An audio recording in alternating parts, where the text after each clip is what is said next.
데살로니가 후서 2장 1절에서 4절 말씀까지 보도록 하겠습니다. 형제들아, 우리가 너희에게 구하는 것은 우리 주 예수 그리스도의 강림하심과 우리가 그 앞에 모임에 관하여 영으로나 또는 말로나 또는 우리에게 받았다 하는 편지로나 주의 날이 이르렀다고 해서 쉽게 마음이 흔들리거나 두려워하거나 하지 말아야 한다는 것이라. 누가 어떻게 하여도 너희가 미혹되지 말라. 먼저 배교하는 일이 있고 저 불법의 사람 곧 멸망의 아들이 나타나기 전에는 그날이 이르지 아니하리니 그는 대적하는 자라. 신이라고 불리는 모든 것과 숭배함을 받는 것에 대항하여 그 이후에 자기를 높이고 하나님의 성전에 앉아 자기를 하나님이라고 내세우니라. 아멘. 오늘 이 말씀을 가지고 이단의 출현이라는 제목으로 같이 은혜를 나누기로 원합니다. 마라나타 주 예수여 어서 오시옵소서. 이런 기도가 우리의 매일의 기도인지요. 우리는 늘 주님이 다시 오신다라는 약속을 믿고 다시 오실 주님을 사모하는 마음을 가지고 살아가시는 저 여러분 되시길 바랍니다. 특별히 이렇게 마라나타 주 예수여 어서 오시옵소서 이런 사모하는 마음으로 사는 사람들이 있죠. 더 간절히 바라는 사람들이 있습니다. 핍박과 고난 중에 있는 성도들은 주님이 다시 오실 그날을 학수고대해 왔습니다. 주님이 오시는 그날이 이 땅에 살면서 당하는 모든 슬픔과 고통에서 해방되는 날로 생각을 하였습니다. 특별히 핍박이나 고난이 극심할수록 더욱 간절하였습니다. 그런데 이런 간절한 성도들의 마음, 이런 연약해진 성도들의 마음을 틈타서 이단들이 출현하였습니다. 예수님의 재림을 사모하는 성도들을 미혹하는 적그리스도들이 나타나기 시작하였죠. 이 적그리스도에 대해서는 3절은 불법의 아들, 또 멸망의 아들, 또 4절에서는 대적자, 자기를 하나님이라고 내세우는 자라라고 표현하고 있습니다. 불법의 아들이죠. 하나님의 말씀을 버리는 자들이에요. 또 멸망의 아들, 결국은 멸망하는 자들이죠. 또 대적하는 자들, 하나님을 끝까지 대적하는 사람들, 또 자기를 하나님이라고 주장하는 이 적 그리스도가 나타나서 예수님의 다시 오심을 기다리는 성도들의 마음을 현혹하여 그들의 마음을 흔든다라고 말하고 있습니다. 이 적 그리스도의 특징이 무엇입니까? 내가 재림 예수라라고 주장합니다. 내가 다시 오시는 그 예수가 나다라고 주장을 해요. 어떤 이단 교주는 내가 보혜사다, 내가 아버지다, 내가 하나님 아버지다 라고 주장하는 사람까지 있습니다. 이런 적그리스도는 초대교회에서부터 지금까지 계속 생겨나고 있습니다. 한국에도 얼마나 많은 적그리스도들이 나타나서 내가 재림 예수라라고 주장하는지 모릅니다. 지금 내가 재림 예수라라고 주장하는 이런 이단 교주들이 우리 주변에 많아요. 1, 2절을 보게 되면 형제들아, 우리가 너에게 구하는 것은 우리 주 예수 그리스도의 강림하심과 우리가 그 앞에 모임에 관하여 영으로나 또는 말로나 또는 우리에게 받았다고 하는 편지로나 주의 날이 이르렀다고 해서 쉽게 마음이 흔들리거나 두려워하거나 하지 말아야 한다라고 말하고 있습니다. 절대 이런 이단과 적그리스도의 출현에 의해서 그 마음이 흔들리거나 두려워하지 말라라고 말하고 있습니다. 사도 바울이 데살로니가 전서에서 예수님의 재림을 사모하는 데살로니가 성도들에게 예수님의 재림에 대해서 썼습니다. 예수님의 재림에 대해서, 그리고 예수님께서 재림하시는 날 성도들이 어떻게 다 모이게 되는지에 대해서 설명을 했어요. 근데 이단들이 무엇을 주장합니까? 주의 날이 이르렀다라고 말해요. 무슨 말이에요? 주님의 날이 벌써 왔다는 거예요. 이미 예수님은 왔다라고 주장을 하였습니다. 내가 재림 예수라고 주장하면서 왔다는 거예요. 주의 날이 벌써 왔다면 주께서 오셨다는 말인데, 그렇다면 주님의 재림을 기다리는 성도들은 그거 알지 못했잖아요. 그래서 그들의 마음에 두려움이 생기고 혹시 내가 저 이단을 믿어야 되나? 이렇게 착각을 할 수 있잖아요. 그들의 믿음이, 그들이 믿고 왔던 믿음이 흔들릴 수 있었습니다. 이것을 걱정한 사도 바울은 절대 그들에게 속지 말라라고 이야기를 해요. 이단들은 어떻게, 적그리스도들은, 이단들은 어떻게 성도들을 속입니까? 첫째로 영으로 받았다라고 속입니다. 영으로 받았다고. 내가 성령의 감동으로 받았다는 거예요. 하나님께서 나에게 꿈속에서 보여주셨다는 거예요. 이렇게 현혹하는 이단들이 얼마나 많은지 몰라요. 이런 직통 계시를 말하면서 성도들이 혹하니 현혹되어서 여기에 빠지는 사람들이 많아요.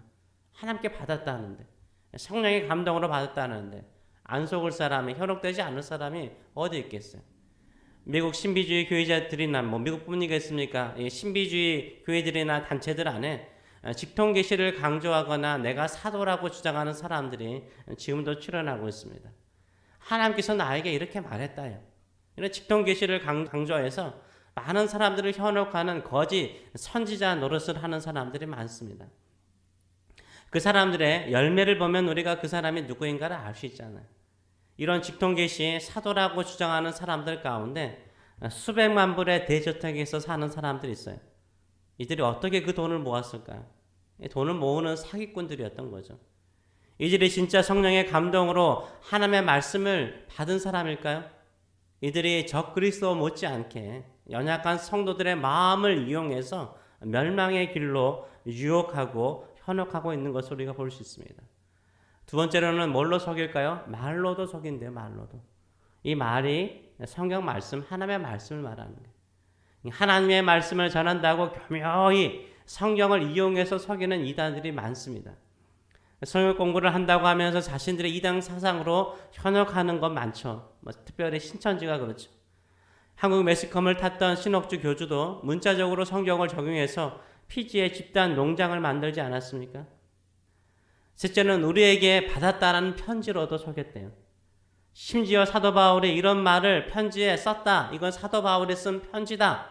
라고 들이대면서 이 성도들을 현혹했어요. 사도 바울이 쓴 편지라고 하니 얼마나 권위가 있겠습니까? 이렇게 현혹하는 이단들이 있었습니다. 적그리스도는 어떻게 하든지 성도들을 속여서라도 예수님을 따르고 하나님의 말씀대로 살면서 주님의 재림을 기다리기보다는 내가 재림의 수다, 내가 하나님께 계시를 받았다, 내가 하나님이다 라고 주장하면서 성도들을 두렵게 만들고 그들의 믿음을 흔들어 놓습니다. 그리고 예수님이 아니라 자기 자신을 따르게 해요. 적그리스도의 목적은 무엇입니까? 예수님으로부터 성도들을 떼어놓는 거예요. 떼어놓고 자신들을 따르게 하도록 하는 의도를 가지고 시작합니다. 이런 적그리스도의 출현으로 예수님께서 다시 오시는 그날에는 수많은 사람들이 하나님을 떠날 것이라 라고 말하고 있어요. 배교하는 일이 일어날 것이라 라고 말하고 있습니다. 적그리스도가 나타나서 믿는 성도들을 더 강력하게 유혹할 것입니다. 거짓 영을 통한 기적으로 또 현란한 말로 또 성경에 대한 거짓된 해석으로 유혹할 거예요.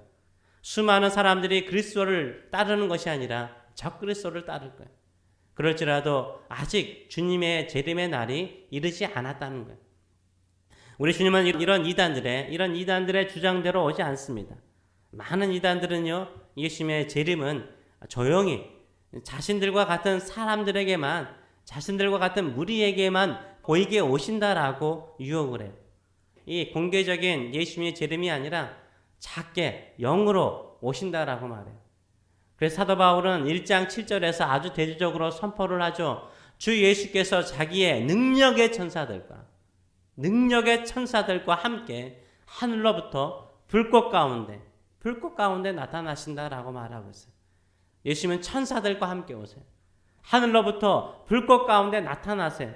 이 땅의 모든 사람들이 다 볼 수 있도록 공개적으로 오십니다. 토요일에 저희 집 문을 두드리는 두 사람이 있어요. 지난주 토요일도 문을 두드리더라고요. 미국 사람들이세요. 저희가 히스패닉, 우리 윗집에 히스패닉 분들이 사시는데 저희가 히스패닉 사람인 줄 알고 정의를 꼭 가져와서 저희를 전도하러 와요. 누굴까요? 여호와 증인들이에요. 옷을 깔끔하게 입고 단장을 하고 나이스하죠. 여호와 증인들이에요. 정말 열심히 해요. 걸어가는 두 사람의 뒷모습을 보면서 마음에 안타까운 마음이 들더라고요. 저렇게 그럴 때 믿음을 가지고 저 열정을 내는데 참 저 영혼이 불쌍하다, 안타까움이 들더라고요. 또한 내 자신이 부끄럽기도 하더라고요. 내가 저들보다 더 부지런하게 전도하는 전도자가 되어야 하는데 참된 진리를 알고 믿는 자인 내가 더 열정적으로 복음을 전해야 하는데 이런 생각이 들곤 하였습니다. 여호와 증인들은요, 예수님은 이미 오셨다라고 그들은 믿어요. 이미 예수님 오셨다라고 믿어요. 여호와 증인의 설립자인 찰스 러셀은요, 처음에는 1874년에 예수님이 재림하셔서 세상이 끝날 것이라 라고 주장을 했어요. 또 예언을 했어요. 그러나 그 해가 지나자 그의 계산이 예수님 안 오셨어요. 1874년 오셨으면 우리가 여기 있지 않죠. 예. 그의 계산이 잘못되었다라고 자기가 생각을 하고, 그리고 난 다음에 1914년에 예수님이 오신다. 이때가 종말이다라고 예언을 했어요. 현혹을 했어요. 근데 1914년에 지나도 왔어요? 안 왔어요? 예수님이? 오지 않았어요. 그러자 그의 후계자인 너덜포드라는 사람이 있는데, 이 너덜포드가요, 1914년 10월 1일에 실제로 예수님이 오셨다는 거예요. 그런데 우리 눈에 보이지 않게 오셨다라고 주장을 해요. 그날 예수님은 하나님 우편에 앉아 계셨다가 그의 나라의 보좌로 옮기셨다라고 황당한 주장을 합니다. 이제 예수님의 재림을 기다려서는 안 되고 그것은 이미 일어난 일이라고 주장을 해요. 이게 바로 여호와 증인들이, 그들이 믿는 거예요. 현혹된 거죠.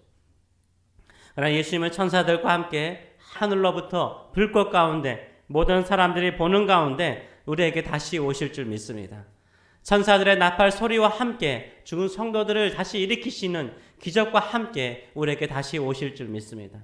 우리 주변에 얼마나 많은 이단들이 많은지 몰라요. 힘들고 어려울수록 이런 이단들이 우리의 마음과 심령을 현혹하고 유혹할 때가 많습니다. 절대 이단에 현혹되지 마시고 내가 믿는 믿음 굳게 붙잡으시고 오직 주님의 말씀에 깊이 뿌리를 내리시며 오히려 주님의 오실 그날을 바라보고 믿음으로, 사랑으로, 오직 소망으로 살아가시는 저와 여러분 되시길 축원합니다. 네, 기도하겠습니다.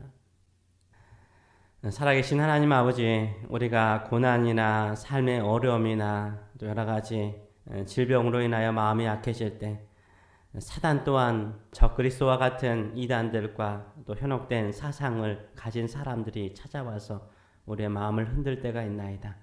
그럴지라도 우리는 오직 처음 내가 믿었던 예수 그리스도의 올바른 십자가와 부활 그리고 성경 말씀만을 믿고 믿음으로 살아가는 저희들의 삶들이 될 수 있도록 축복하여 주시옵소서. 영으로나 말로나 또 편지로나 우리의 마음을 현혹할지라도 우리는 두려워하지 않게 하여 주시고 공개적으로 오실 우리 주님을 바라보고 기대하며 어느 하루도 성실함으로 사랑함으로 또 소망 가운데 오직 믿음으로 살아가는 저희들의 삶이 되게 하여 주시옵소서. 우리에게 성령의 충만함을 주셔서 악한 영들을 분별할 수 있도록 인도하여 주시고 말씀을 가지고 사단을 대적하며 또 하나님의 말씀 속에서 우리가 깊이 뿌리를 내리며 주의 말씀에 열매를 맺는 믿음의 사람들 될 수 있도록 축복하여 주시옵소서. 감사드리며 예수님의 이름으로 기도합나이다. 아멘.